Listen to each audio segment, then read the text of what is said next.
Hi there, I'm Gavin from the cruise line, and in today's video I will be talking you through my cruising top tips.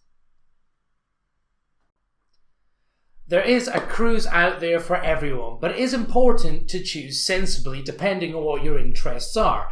For example, there's no point in booking a holiday on a party ship if early nights are your thing and you want to get up ready to visit some museums and art galleries the next day.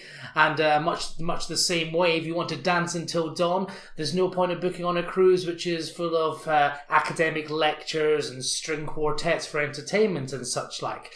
We can always advise you on what the right cruise is for you, so get in touch with us and we'll be happy to point you in the right direction.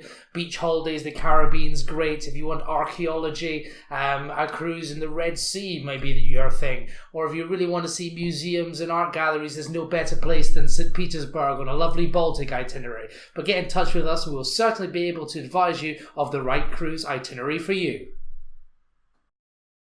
It is very important to choose the right size of ship for you. Ships these days range from anything from just around 64 guests up to, well, around 6,000. Obviously, between the different sizes of ships, the amenities, the standard of service you receive differs quite greatly. If you're after massive theatre shows, water slides, casinos, basically things you would associate with a large resort-style ship or party ship, then you want to go for the likes of Royal Caribbean, for example. If you want more high-end luxury where everything's included, you've got the smaller ship luxury range with like Silver Sea, Regent and Seabourn, for example. It's always something that either myself or any of our sales team can advise you on, but if you want to relax, have that quiet experience, a smaller ships for you, or if you really want to live it up, the larger resort style ships are definitely the way to go.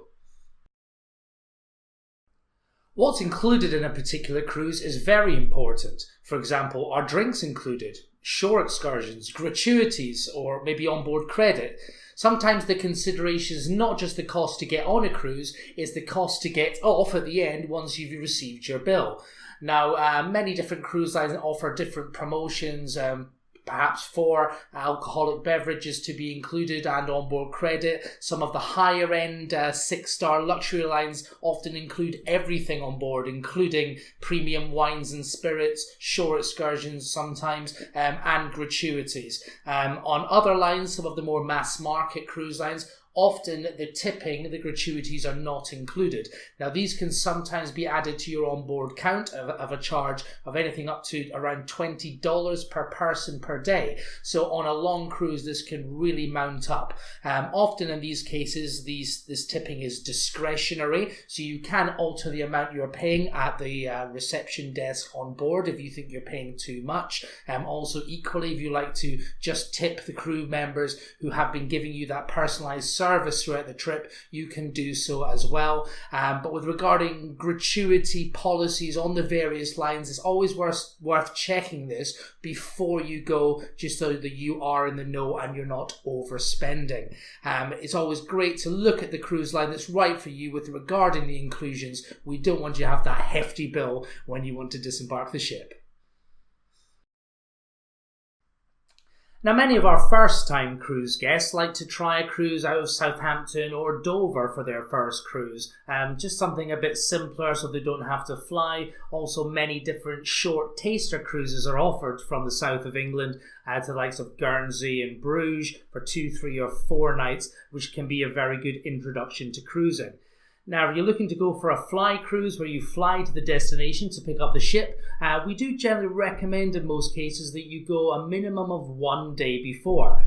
This is for a couple of reasons. If you were to suffer from any flight delays, you have the security of knowing you're not going to miss the ship. But also, if you're to fly long haul to somewhere like Tokyo, for example, it may be the case that you fly in and join the ship and it departs the same day, obviously giving you no chance to see the city. If you book 2 or 3 days in advance in a hotel, you can explore that city and have the security that you will be at the ship on time for your embarkation.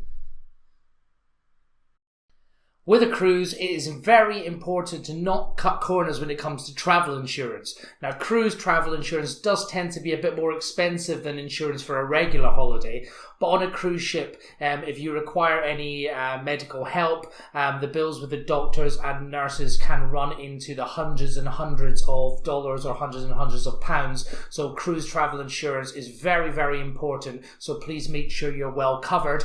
Also, in the event of you having to cancel a cruise early, possibly a loss of deposit or more, depending on where you are within the cancellation charges. If you have adequate cover, you may get a lot of your money back through your insurance company if it was a medical reason or such like. So cruise insurance, very important, make sure you're covered. To make your next cruise booking with us here at the Cruise Line, or if you would just like to inquire about some additional information either from myself or a member of our team, please give us a call on 0800 008 6677. We hope to hear from you soon.